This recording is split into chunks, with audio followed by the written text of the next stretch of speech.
Por que que a gente não dorme o suficiente, mesmo quando a gente sabe que é importante? Sabe, não é novidade que dormir bem é importante e todo mundo sabe disso, mas se pergunta pra alguém como que tá os hábitos de sono, e aí eles dão aquela risadinha e falam, pô, eu tenho que melhorar essa coisa, e aí o cara tem 45 anos.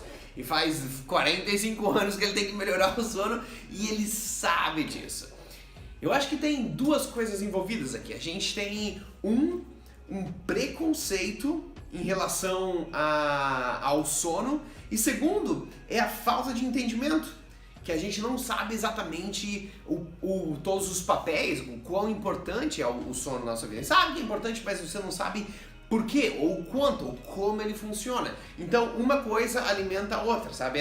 Esse preconceito faz com que você não se dedique muito tempo a entender o sono. E a falta de entendimento cria o preconceito. E aí, o resultado são algumas ideias populares, sabe? Você deve conhecer o cara da academia que fala, não, dormir é pra quem é fraco, isso daí, né, isso aí é pra quem precisa. E tem, sabe, quando você é criança, tem mãe que fala assim que quando você tá dormindo, tem um japonês estudando. Olha que coisa absurda, não apenas é politicamente bem incorreta, mas é uma coisa absurda que te coloca já aquele mindset de que você vai dormir, tem um sentimento de culpa, porque na hora que você tá dormindo tem um japonês estudando e você provavelmente deveria estar estudando. E aí tem gente que fala que a vida é muito curta pra dormir 8 horas por noite, especialmente quando você é um adolescente e tá, sabe, curtindo a vida, você não entende essa injustiça da natureza, por que você tem que dormir 8 horas? Sabe, eu trabalhei como voluntário por vários anos em uma ONG global, e quando você trabalha como voluntário, especialmente com trabalho social, a gente tinha aquele mindset de que a gente tá mudando o mundo, e que é uma coisa muito bonita e muito importante. Mas com aquele mindset vinha que quem tá mudando o mundo não tem tempo para dormir. Então, era uma rede global, assim, de milhares e milhares e milhares de jovens.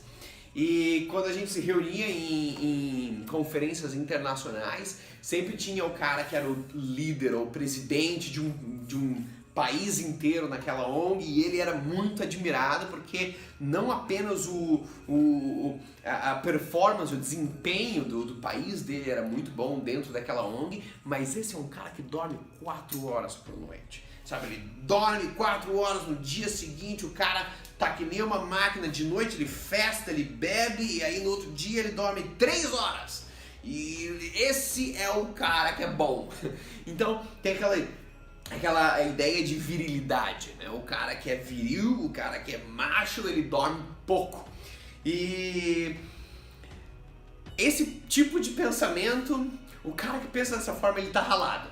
Sabe, tem o Matthew Walker. Esse cara, ele escreveu um dos melhores livros sobre sono, sobre a ciência do sono até hoje. Ele é um PhD, ele estuda, um dos principais líderes estudando a ciência do sono. Ele escreveu um livro que chama Por que Nós Dormimos.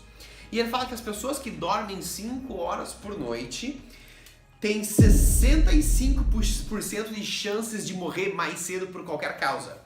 Então, se você fala que você acredita que a vida é muito curta para dormir 8 horas, saiba que dormir menos está realmente encurtando a tua vida. O cara fala assim, eu durmo quando eu morrer. Realmente a morte está chegando mais rápido por causa desse tipo de mentalidade.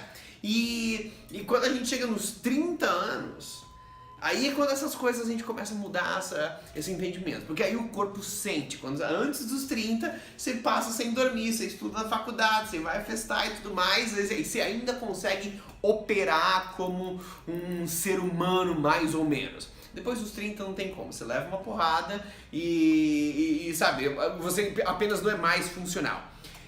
Se você passou de 30 anos, ainda não dorme quanto deveria e não sentiu essa porrada, aí eu tenho inveja de você, porque a tua vida tá prestes a mudar.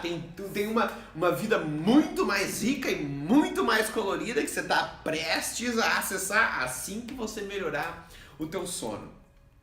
E com isso leva o segundo passo, o segundo fator pelo qual a gente não dorme o suficiente, que é a falta de entendimento. A gente tem um entendimento sobre o sono. Se você perguntar para qualquer um por que a gente dorme, você vai encontrar algumas respostas. A primeira delas vai ser tipo assim, dormir é aquele período em que eu não tô fazendo nada. Sabe, eu poderia estar fazendo alguma coisa, mas eu preciso passar um tempo sem fazer nada e é isso que acontece quando eu tô dormindo, é para isso que serve. Ou tem outra pessoa que fala assim, não, dormir é pra quando eu tô cansado. Caso eu esteja cansado, eu preciso dormir. Se eu não tô cansado, eu não preciso dormir. Ou tem o trabalhador frustrado que fala, não, dormir é um luxo pra quem pode. Isso aí não é pra qualquer um. Eu tenho que trabalhar pesado, eu tenho que ficar sem dormir. Se eu tivesse uma vida luxuosa, aí eu poderia dormir. E aí tem gente que fala que vai um pouquinho mais longe, fala que dormir é um engano da natureza. Não, mas tem alguma coisa errada com os mamíferos, que eles têm que dormir tanto tempo. Esse, sem dúvida, é uma falha evolutiva. Sem dúvida, eu consigo dormir menos e funcionar como um ser humano. Aí você pensa assim, a gente dorme mais ou menos 8 horas por noite, é mais ou menos 1/3 do dia, e isso significa 1/3 da vida. Um pouco mais, um pouco menos, mas em média, uma pessoa que vive 90 anos, ela vai ter passado mais ou menos 32 anos dormindo. Aí eu te pergunto, com um corpo que evoluiu por 200 mil anos para ser o mais otimizado possível para viver na natureza, você acha que 32 anos de sono não é uma coisa importante? Não, foi um engano da natureza. A gente dorme, 15 minutos por dia. Pode ser que aquilo seja um engano, porque é uma coisa muito significante. Mas é 1/3. Se fosse um engano, não significaria 1/3 da nossa vida. Mais ou menos quando a gente fala assim, o teu corpo é feito 75% de água. Significa que a água é uma das coisas mais importantes que compõe o corpo. A nossa vida é feita de 1/3 de sono. Isso significa que o sono é uma das coisas mais importantes da vida. E aí, de fato, nas últimas décadas, quando os neurocientistas começaram a estudar o cérebro e o que acontece quando a gente está dormindo, uma das principais conclusões, isso você consegue ver num TED Talk muito bom do cara chamado Russell Foster. Ele é professor da Universidade de Oxford. E outro dos líderes desenvolvendo a ciência do sono. E ele fala que dormir é talvez o comportamento mais importante dos animais. Não é um comportamento que é bom, não é um comportamento, é um dos mais importantes. E quando a gente começa a descobrir o que acontece quando a gente dorme, a gente vê realmente por que ele é um dos mais importantes. E existem mais ou menos 3 domínios da vida em que o sono impacta e molda esses domínios de uma forma muito significativa. E esses 3 domínios eu vou te contar quais são no próximo vídeo. Me diz uma coisa agora. Aprendeu uma coisa que te agregou valor? Fez sentido? Vale a pena compartilhar essas ideias com outras pessoas? Se foi bom para você, compartilha esse vídeo ou esse áudio no Spotify com um amigo ou com alguém da família. Porque se agregou valor para você, pode agregar valor para outras pessoas. Vamos espalhar esse conhecimento. O que eu quero é que todo mundo esteja num corpo saudável, numa energia radiante. Eu, você, quem você ama, quem eu amo. Então vamos espalhar essas ideias. Se inscreve aqui no YouTube, se inscreve no Spotify, se você está escutando pelo Spotify. Porque cada dia que tiver um vídeo, um conteúdo novo, você vai ficar sabendo. E se esse foi bom para você, o próximo vai ser ainda melhor. Tenha um dia iluminado. Muito obrigado por estar aqui, criando esse espaço junto comigo. Eu te vejo na semana que vem aqui no YouTube ou no Spotify. Tchau.